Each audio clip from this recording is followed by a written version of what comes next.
오늘 말씀 보겠습니다. 오늘 말씀 잠언서 27장 14절로부터 16절까지의 말씀, 참 친구가 됩시다 라는 제목의 말씀을 가지고 하나님의 말씀을 대언합니다.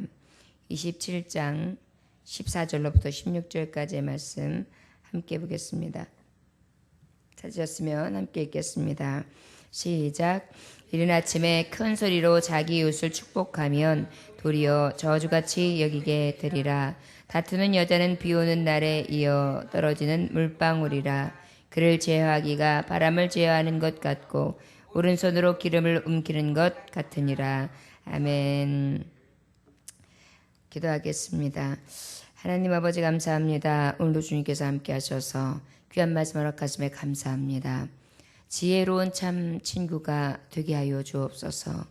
그리고 지혜로운 아내, 정말 그 가족에 있어서도 진정한 남편의 참 친구 될 수 있게 하여 주옵소서. 오늘도 하나님의 말씀을 구합니다.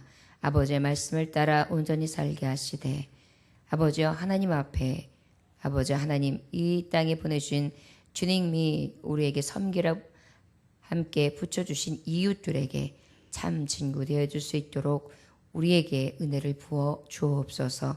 오늘도 깨닫기 원합니다. 깨달았다면 변화되게 하시고 주의 말씀대로 행하게 하소서. 예수님의 이름으로 기도 올렸나이다. 아멘. 14절의 말씀해 보니까 이른 아침에 큰 소리로 자기 이웃을 축복하면 도리어 저주같이 여기게 되리라 라는 말씀이 있습니다. 우리가 참 친구가 되려면은 앞서 하나님이 주신 말씀 11절, 12절, 13절에 보면 지혜로운 참 친구가 되어야 되는데, 그 지혜로운 참 친구는 결국은 어떤 친구냐? 아버지 같은 경우에는 친구 같은 아들이 있는데 어떤 아들이 가장 정말 기쁨이 되는 아들이냐? 지혜로운 아들이다. 아버지가 친구같이 잘 지낼 수 있고 기뻐하고 자랑스럽게 여길 수 있는 아들이 어떤 아들일까요? 바로 말씀했던 것처럼 지혜로운 아들이라서 아비를 기쁘게 하는 아들이고요. 또 그 지혜롭다는 것은 어떻게 하느냐? 그 재앙 앞에서 슬기롭게 대처하고 피할 줄 아는 지혜 있는 자요. 그 다음에 타인에게 보증 쓰지 아니하는 그러한 아마 친구, 그러한 아들, 그러한 이웃들이 진정한 참 친구가 될 수 있을 것입니다. 남에게 피해를 주지 아니하고 남에게 도움을 주며 남에게 정말 필요한 친구가 된다는 것이 우리가 살아가면서 진정한 참 이웃이라 할 수 있을 것이라 믿어집니다. 14절의 말씀에 보면 정말 참 친구는 또 어떤 친구냐? 지금 말했듯이 지혜로운 친구인데, 지혜로운 친구는 어떤 친구냐? 반대로 말하면 이른 아침에 큰 소리로 자기 이웃을 축복하면 도리어 저주같이 여기게 되리라 그랬어요. 아침에 큰 소리로 참 잘 지냈어? 아주 좋던데 어저께 밤에 어떻게 일은 잘 됐나 봐 막 이러면서 떠벌려요. 떠벌리지를 않나? 그 다음에 어떻게 해요? 뭔가 칭찬하는 것 같은데 칭찬이 듣고 보면 살짝 기분 나쁠 수 있는 아첨하는 말. 그래가지고 아주 듣기에 조금 민망하기도 하고 좀 거슬리기도 하고, 이러한 인사는 오히려 들리기에 뭐야? 아예 그냥 안녕, 참 간밤에 잘 지내셨어요? 좋은 아침입니다. 이렇게 얘기하면 기분이 굉장히 좋고 안녕하세요 이렇게 인사할 것인데, 어제는 뭐 어땠어?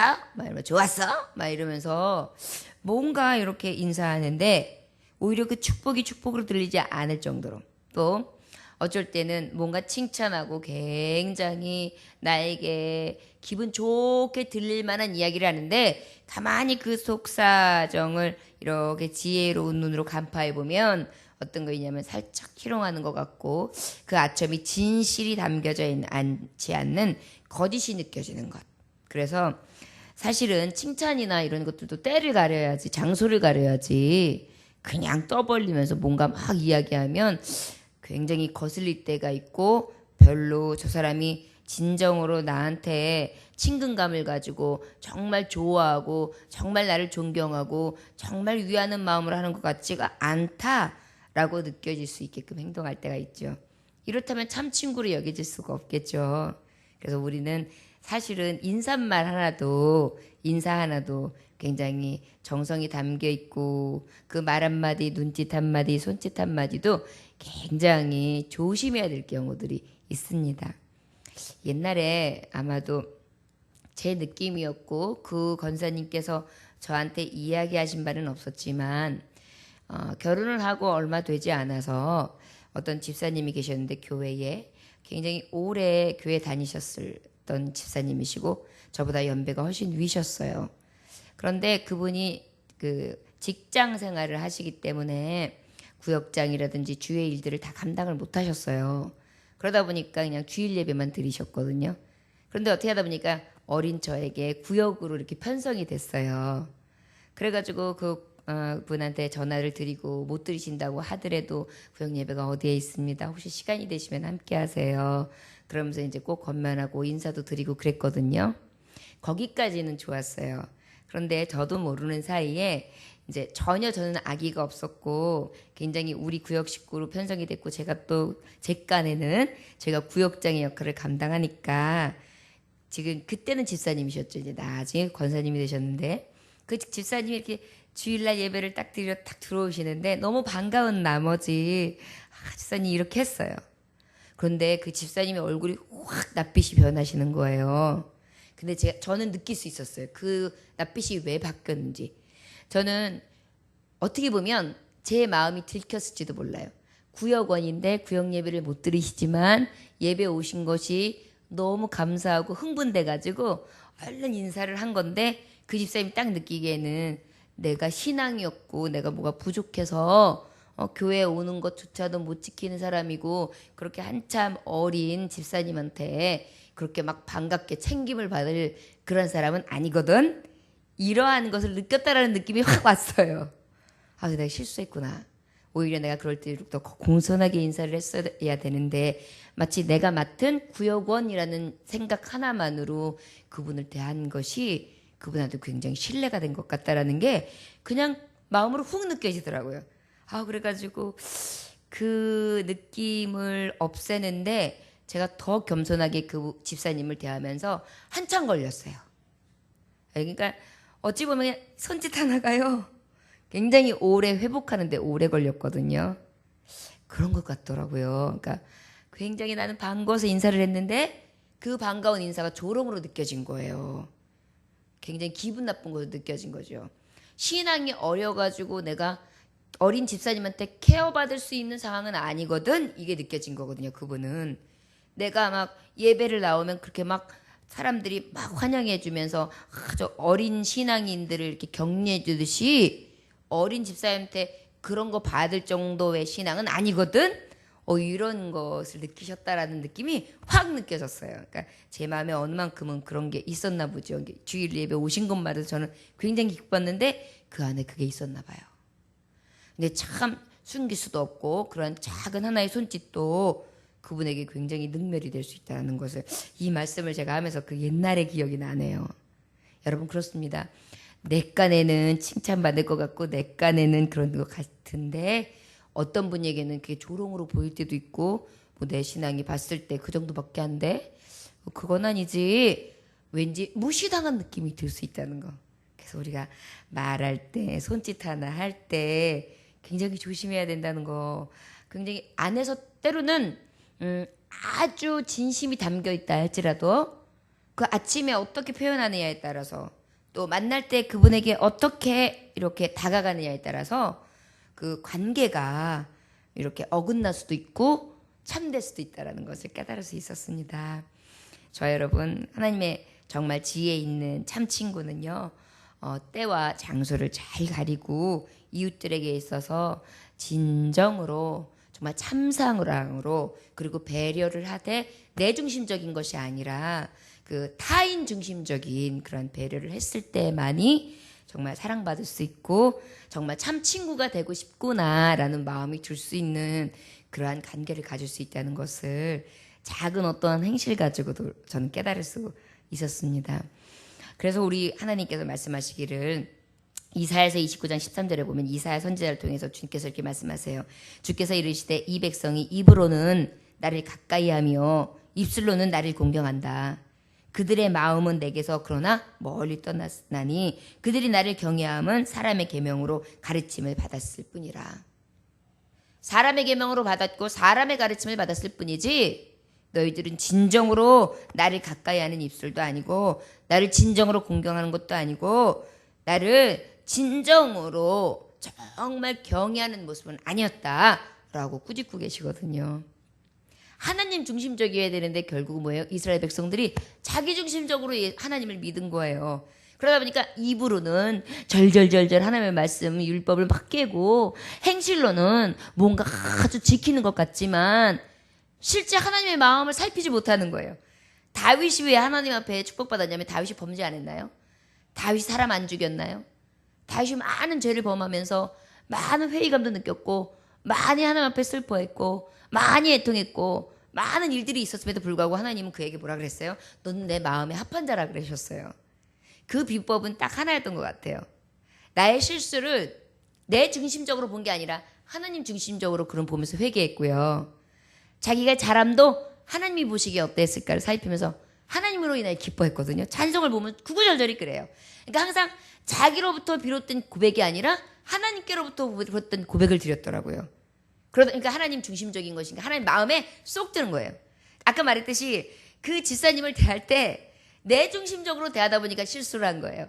그러나 어떠한 칭찬이나 배려나 어떠한 그 섬김도 그가 받는 사람의 집중적이고 그 사람 중심적으로 조금만 배려한다면 어때요? 마음으로 오히려 더 살피고 기쁨이 되고 정말 참 친구 참 이웃이 될 수 있겠죠. 하나님 앞에도 똑같다는 것을 이사야 선지자를 통하여 하나님이 경고하셨거든요. 요한일서 3장 18절에서 보면 자녀들아 우리가 말과 혀로만 사랑하지 말고 행함과 진실함으로 하자 그랬어요. 말로 혀로는 사랑합니다. 축복합니다. 평안하세요. 얼마든지 하는데 이 말만 하고 내 안에서 진실이 느껴지지 않는 거 이거는 참 친구가 될 수 없다는 거죠. 그래서 우리가 말 한마디를 할 때도요. 하나님의 사람은요. 신실함과 진실함이 있어야 되고요. 거룩함이 있어야 돼요. 이 얘기 뭐냐면 신실하다, 진실하다는 것은 누가 봐도 거짓이 없다는 것을 얘기해요. 근데 거룩하다는 것은 바로 무엇이냐면은 정말 티나 주름 잡힌 것이 없도록 하나님 보시기에 정말 완전하게 정말 나의 안에서 두렵고 떨림으로 대하는 것이에요. 그러니까 나의 진실한 게 아니라 나의 진실함, 아주 거짓 없는 그것을 더 넘어서서 진정으로 하나님 보시기에 성결하냐 이거죠. 말할 때도 행할 때도. 그래서 우리가 말로는 사랑합니다, 감사해요, 이렇게 얘기하지만 이 안에 진실함이 없고 신실함이 없고 거룩함이 없이 그냥 이렇게 말로만 하면은요 하나님이 어떠시겠어요? 아이고 너는 그 마음으로 인해서 참 친구는 없어. 그렇게 인정되는 거예요. 여러분 사람도 마찬가지예요. 사람은요 말로는 속일 수 있지만요 이 마음으로 못 속여요. 그래서요 사람들이 내 곁에 진정으로 남아있지 않다라는 것은요 나를 돌이켜볼 필요가 있어요. 내가 진실하지 못한가? 내가 신실하지 못한가? 내가 거룩하지 못한가 보다를 한번 봐야 돼요. 왜냐면요 사람에게는 하나님이 주시는 영혼이 있어요. 들려지지 않는 것이 들려지는 게 있단 말이에요. 무엇인가 하나 선을 행하는데도 그 선이 정말 마음으로 막 느껴지면서 하는 게 있으면요 그게 느껴지거든요. 그런데요 하는데 벌써 별로 그런 게 없는 사람은요 참 친구 얻을 수가 없어요. 왜? 마음으로 안 느껴져요. 아무리 말로는 막 아첨을 하고 막 좋은 척 막 이렇게 하지만 속으로는 미움과 막 시기와 질투 이런 것들이 여기 칵 해가지고 대하는데 어떻게 참 친구를 사귈 수 있겠어요? 나중에는 친구인가 싶다가도 떠나요. 그런 사람은 항상 외톨이에요. 여러분 외톨이인 사람들이 핑계가 많아요. 나는 이렇게 진실을 대하는데 사람이 떠났고 나는 이렇게 했는데 저 사람은 나한테 이랬고 막 이런 말 많이 하거든요. 근데 가만히 그분의 습성을 보면은요 진실이 하는 것 같지만 진실이 없을 때가 많고요. 그 다음에 굉장히 자기중심적이고요. 이기심이 엄청 많은 사람들이요 대부분 그래요. 그러다 보니까 자기중심적으로 하는데 어떤 사람이 친구로 되겠어요. 뭐를 하든지 다 지지중정이 되고 뭐를 하든지 자기를 위해서 뭐 하나를 줘도 요거 주면 나한테 요게 오겠지. 내가 요렇게 하면 두 사람은 나한테 요렇게 반응하겠지. 이미 이익에 대해서 잔머리를 잔뜩 부리고 있는데 그게 어떻게 참이라고 할 수 있겠어요? 거짓이 없이 행동하는 것은 느껴지거든요. 그런 사람 어때요? 오랜 지기들이 남아있어요. 그래서 늘 만나는 사람이 있고 함께하는 사람이 있고 날 찾는 사람이 많아지죠. 우리의 삶의 표현은요, 이미 살아가면서 주변을 보면 나타나요. 여러분, 그것들 가운데 내가 고립되어 있으면 나의 삶을 다시 한번 싹 돌이키고 하나님, 내가 신실함이나 진실함이나 거룩함이 없었다면, 나의 혀로만 말하는 자였다면, 나의 진실이 있는 내 마음과 내 영혼을 담겨서 하나님 보시기에, 사람이 보기에 진짜 친구로 삼고 싶을 만한 그러한 거짓됨이 없는 사람이 되게 하소서. 이거 우리가 구해야 됩니다. 하나님 믿노라고 하면서 늘 정말 그렇게 살아간다면 정말 참 친구, 하나님 선한 이웃 될 수 없다는 것을 하나님의 말씀을 통하여 경고하시는 것을 우리는 교훈으로 삼아야 될 줄 믿습니다. 그리고 우리는 오직 만약에 우리가 하나님 아침에 축복한다면 우리는 한없이 이 신실과 진실과 거룩함으로 누구에게 축복했냐면 하나님 앞에 해야 돼요. 사실은 사람한테 아첨하게 한 게 아니라 하나님 앞에 해야 돼. 이 새벽에 나오셨잖아요. 우리는 지금 누구한테 정말 하나님 누구한테 참 친구 되기 원해요? 하나님 아버지. 하나님 잠도 포기했어요. 하나님 피곤함도 포기했어요. 내 육체도 포기했어요. 하나님 참 친구 돼주세요. 그러면서 어떻게 해요? 지금 하나님 앞에 무엇 하러 왔어요? 아침에 이야기하러 나왔어요. 그래서 아버지 앞에 아버지 아시죠? 아버지. 그런데 우리 아버지는요, 어떤 얘기를 들으시듯이 싹 들어줄 준비가 됐거든요. 사람은 이거는 맞는 거, 이거는 나한테 옳지 않은 거, 이거는 별로 마음에 안 드는 거, 이거는 내 스타일, 막 이거를 다 생각해가지고 친구가 되지 못할지 모르지만 우리 하나님 어때요? 그냥 나의 연약함도 아시고, 아이들이 엄마한테 뭐 달라 그럴 때 정말 알량한 짓을 하면서 갑자기 많아던 짓을 해요. 막 걸레를 갖다 엄마 여기 닦았어요. 엄마 신발 정리했어요. 그러면 벌써 뭐예요? 저것이 나한테 뭔가 구하는 게 있구나. 뭐야? 엄마한테 뭐 달라고? 왜? 아이스크림 사줘? 응, 아이스크림 사줘. 엄마 아이스크림 사줘요. 그래. 딱 들켰네. 그러지만 어때요? 하는 행실이 이뻐서 무슨 아이스크림 먹고 싶으면 돼. 그럼 요렇게 이렇게 쭈쭈봐. 아 그래? 그럼 가가지고 쭈쭈바 하나 사가지고 오자. 그래가지고 데리고 가서 사줘요. 오늘 신발도 잘 정리하고 청소도 하고 아이고 이뻐라. 하지만 뭐예요? 아이스크림 때문에 한 것도 하세요. 그러나 내 부모는 어때요? 그거 행위 자체가 그냥 이쁜 거예요. 그 안에 뭐가 숨겨져 있어도. 그러니까 우리 하나님한테는 때로는 이 아첨의 말까지도 통해요. 사실 우리 하나님 아까도 이사야 선지자를 통해서 이건 내 스타일 아니다, 잘못했다라고 충고하셨지만요, 이 연약한 자녀들에게요, 때로는 그래도 불구하고 아침에 나와서 이렇게 하나님 앞에 아시죠 하면서 치위할 것만 다 구하는데도 어여삐 보신다는 것이지요. 우리 그 하나님 앞에 온전히 아침에 큰 소리로 부르실 수 있기 원합니다. 사람들에게는 때와 장소를 가리지만 우리 하나님 아버지의 때는 언제나 깨어 경성하고 그 다음에 무시로 성령 안에서 먹든지 마시든지 죽든지 살든지 여러분 무엇을 하든지 간에 아버지 앞에 늘 부르는 그러한 자녀들이 되시기를 원합니다. 15절 한번 다 같이 읽어볼까요? 시작. 다투는 여자는 비 오는 날에 이어 떨어지는 물방울이라. 16절 시작. 그를 제어하기가 바람을 제어하는 것 같고 오른손으로 기름을 움키는 것 같으니라. 여러분 지혜로운 참 친구가 돼야 되는데 어떤 친구냐면 아내도 친구 같은 아내가 있잖아요. 어떤 아내가 친구 같은 아내가 될까요? 오늘 말씀을 통하면은 우리가 참고할 수 있습니다. 하나님의 말씀을 통하여 교훈하시거든요. 다투는 여자는 남편의 참 친구가 될 수 없어요. 다툼이 왜 일어납니까? 여기에서 어떤 마음이 일어나요? 다툼은 늘 불만족스럽다. 남편이 불만족스러운 거예요. 그 다음에 그것으로 인해 욕심이 생겨요. 이랬으면 좋겠고 저랬으면 좋겠고 이게 있었으면 좋겠고 저게서 있었으면 좋겠고 그러다 보니까 자족함이 없죠. 이 안에 채워지는 게 없어요. 이것도 마음에 안 들고 저것도 마음에 안 들고 이러다 보니까 불만을 통해서 마음에 안 들다 보니까 훅 하고 일어나는 거예요. 마음에 안 든다 이거죠. 그래가지고 막 싸우는 거예요. 결국은 이 결과가 뭐예요? 시기, 질투, 교만, 막 멸시, 이것이 아주 그냥 비빔밥처럼 볶음밥처럼 그냥 얽혀가지고 아주 정신없이 남편을 내몰아요. 바로 어떻게 빗방울이 막 확 떨어지는 것처럼. 여러분 갑자기 말을 하는데 갑자기 어둠이 꽝꽝 하더니만 갑자기 싹 그러면 갑자기 후다다다다닥 하고 비가 와요. 누가 피할 수 있어요? 못 피하죠? 언제 이런 소나기가 퍼볼 줄 알아요? 모른단 말이에요. 딱 그렇게 다투는 여자예요. 아, 그래가지고 그냥 이 분을 가만히 품고 있다가 그냥 갑자기 와다다다다다다다 거리고 그냥 뭐 이런 어떠네 저러네 이러면서 막 화풀이를 갖다 남편한테 하면 이런 여자는 하나님 앞에 남편에게서 참 친구가 될 수 없다는 거예요. 또 앞서서 우리가 영적으로 말하면 신랑 대신 예수 그리스도 앞에 참 아내, 참 친구가 될 수 없다는 것입니다.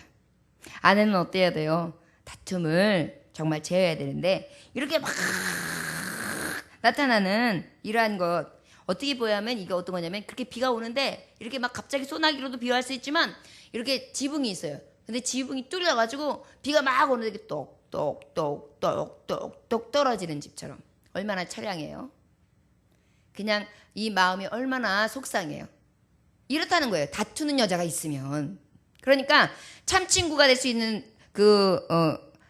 비법 중에 하나는 남편에게 있어서도 다투지 않는 여자를 얘기하는 거예요. 여러분 친구 같은 아내 그런 옛날에 CF가 있어요. 친구 같은 아내, 애인 같은 아내, 뭐 아내 같은 아내. 나는 그런 아내가 되고 싶다. 뭐 이런 CF를 옛날에 한번 본 것 같아요. 참 친구요. 정말 친구같이 이야기하고 도란도란 말하고 같이 소통할 수 있는 아내. 그러려면 어때요? 다투지 않아야 돼요. 말만 하면 시비 거는 아내가 있어요. 이런 사람은요. 16절에 보니까 그를 제어하기가 바람을 제어하는 것 같고 오른손으로 기름을 옮기는 것 같다. 여러분 어디에서 새는 바가지는 바깥에 나가도 샌다 그러죠? 이렇게 다투면서 막 랄랄랄랄 하는 사람이 제어할 수 있겠어요? 마치 바람이 확 부는데 어디서 부르는지 예측할 수 없어요. 그 다음에 이 바람의 방향을 알 수 없어요. 그러다 보니까 이리 불었다 저리 불었다가 열이 갔다 저리 갔다 하니까 이 사람이 이 아내가 하는 짓거리가 밖으로도 다 두통난다는 거예요. 오른손으로 기름을 옮기는 것 같다. 여러분 기름 잡아보면 기름이 잡히나요? 기름은 주르르 흐르면서 이 소나기로 떨어지죠. 잡을 수가 없어요. 잡혔다가도 그냥 떨어져서 흘러버리고 말죠. 그 다음에 기름이 흐르고 난 다음에 손에 기름때가 나요. 아유 기름 냄새 나잖아요. 결국은 무엇이냐? 흔적을 남긴다는 거예요. 그래가지고 아유 저런 여자는 저거 못해 저거. 아유 저런 여자고 사는 남자 저거 어떡해. 아이고 평생 고생이야. 아이고 어떡하나. 저런 악취하고 살아서 어떡하나. 저 집은 저 여자 때문에 안 돼. 옛날에는 그런 말씀이 있었잖아요. 닭 우는 소리가 암탉이 우는 소리가 담장 밖으로 나면 집안이 망한다. 이런 말이 있었어요. 그래가지고 지금은 여건이 선장해서 오히려 암탉이 울으면은 알을 낳는다. 그래가지고 아주 덕이 된다. 이렇게 말을 바꿨지만 실제 남편보다 목소리가 커지고 다툼이 일어나는 집이 평안하겠습니까? 안 편하네요. 절대 편안해. 그러다 보니까 요즘에 이혼율이 그렇게 급상하는 거예요. 친구 같은 아내라서 어느 정도 받아들여주고 같이 대화의 상대도 되어주고 마음도 좀 이야기하고 숨기는 비밀도 좀 나누고 이럴 수 있는 도란도란 언제나 만나면 반가운 그런 사람이 돼야 되는데 친구가 되지 못하니까 어때요? 아유 원수 같으니까 안 만났으면 좋겠고 안 봤으면 좋겠고 말 안 했으면 좋겠고 피하고 싶고 이런 상대가 된다면 결국은 집안이 어떻게 되겠어요? 서먹서먹 조용 각자 따로 국밥 애들은 애들대로 분위기 살려 그 다음에 엄마는 엄마대로 아빠는 아빠대로 그러다 보면 어떻게 해요? 그 가정이 자녀에게는 비행청소년 가정이 되고 집은 풍지박산이 되는 거예요. 그러니까 그것이 굉장히 중요해요. 그래서 간혹 보면은 어느 가정에서 제일 문제가 생기냐면은 요즘에 왜 이혼들이 많이 생기냐 여자라는 그 신분이 여성이라는 신분이 많이 배웠단 말이에요. 능력이 신장되었어요. 어떻게 보면 남자보다 더 많이 보는 사람들이 많아요. 그리고 똑똑해요. 예뻐요. 무슨 일이든지 잘해요. 그러니까 남편이 무능해진 거예요. 그러다 보니까 무능한 주제에 나한테 그래? 안 살면 그만이지. 이게 생기는 거예요. 물질로 다 보는 거예요.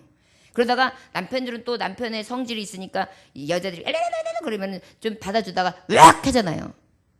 그러니까 나는 못 살겠다는 거예요. 그러면서 친정은 또르르 가면 또 친정은 어때요? 하면서 한두 명 키워놨으니까 그걸 못 본다는 거지. 당장 이혼해! 그러면서 또 집안끼리 싸움이 나가지고 그냥 이혼을 시켜버려요. 요즘 현실이에요, 이게. 그래가지고 신혼여행 갔다 오면서도 이혼하고 한 6개월 살다가도 이혼하고 요즘에 그래가지고 가정이 파탄나는 경우들이 아내의 또한 남편도 문제가 있겠지만 이 다툼에서 일어나는 게 굉장히 큽니다. 정말 참 친구는요, 믿음 안에서 참 친구는요, 정말 지혜로운 아내가 될 때 진정한 참 이웃이 되는 삶을 살아갈 수 있다는 것을 하나님의 말씀을 통하여 우리에게 교훈하십니다. 잠언서 21장 9절에 보니까 다투며 성내는 여인과 함께 큰 집에서 사는 것보다 움막이나 광야에서 혼자 사는 것이 낫다. 여복하면 혼자 사는 게 낫다고 그러겠어요. 둘이 사는 게 훨씬 낫지. 같이 이야기도 하고 서로 밥도 해주고 아프면은 이렇게 약도 주고. 여러분 제일 서러울 때가 언제예요? 남편 없는데 사람이 서러울 때가 아플 때. 누가 하나 챙겨줄 사람이 없을 때. 그럴 때 여러 가지로 봤을 때 정말 필요한 존재고, 그 다음에 장댕이 여기 등허리 간지러울 때 여기 좀 긁어 여기 그러면 되는데요. 효자손 꺼내야 되고. 바로 정말 필요한 존재인데 그 필요한 존재를 다툼으로 인하여 이룰 수 있다는 것이죠. 여러분 참 친구는요, 정말 나 안에서 일어나는 이 다툼의 원인을 찾아내고 이 원인 시기 질투를 버리고 불만과 욕심을 버리고 교만을 버리고 남을 멸시하는 마음을 버리고 온전히 오조와 또한 겸손과 자족할 줄 아는 사랑하는 마음과 신부의 단장함으로 늘 깨끗한 마음을 품은 자, 그러한 자만이 온전히 참 친구 같은 아내, 온전한 가정을 이룰 수 있는 거룩한 신부가 될 줄 믿습니다. 지미 카터라는 분이 계시죠? 여러분 알죠? 지미 카터가 어떤 분인지. 미국의 전 대통령이었잖아요. 굉장히 신실한 기독교인이었고요. 이 카터 대통령은 대통령 임기가 끝나고 난 다음에도 본교회에 돌아가서 주일학교 교사를 계속 하셨다고 합니다. 그리고 자기는 교회 생활이 최고라고 다른 거에 전념하지 않고 나는 이제 신앙생활에 전념하겠다고 하면서 마지막까지 일터에서 일하면서 주일날 교사로서 정말 숭고하게 주의 일을 감당하는 굉장히 기독교인에게 있어서 신앙의 모본이 되는 분입니다. 그런데 그분이 그 부부 행복론이라는 것을 이야기하신 적이 있어요. 자기는 아내 로잘린이라는 분하고 결혼을 했는데 결혼 후 52년을 함께 살았다. 52년을 함께 산 우리는 상당히 가까운 사이다. 우리의 유대감은 나이가 들어가면 들어갈수록 더욱 튼실해졌고 서로의 필요성은 절실히 느끼게 되었고 단 하루만 떨어져 있어도 마치 신혼에 일주일이나 그 이상 정말 저 바다에 나가 있었을 때처럼 왠지 외롭고 공허한 느낌이었다. 나이 들면 젊었을 때보다 더 서로에게 헌신적이 된다는 점에는 의문할 여지가 없다. 인생의 황혼기에 들어선 우리에게 가장 중요한 것은 가능한 한 오래 사는 것이 아니라 기쁨과 흥분과 모험과 성취가 가득한 매 순간을 오롯이 맛보는 것이다. 이렇게 말씀했어요. 여러분, 저는 이것을 통하여 무엇을 교훈하시는 것으로 보이냐면 저 여러분 진정한 참친구 같은 아내, 남편이 되어서요. 이렇게 지미 카터처럼 내 아내랑 산 52년 너무너무 흥분되고 너무너무 아름답고 후회스럽지 않고 세월이 가면 갈수록 더 귀하고 더 사랑스럽고 더 행복하다.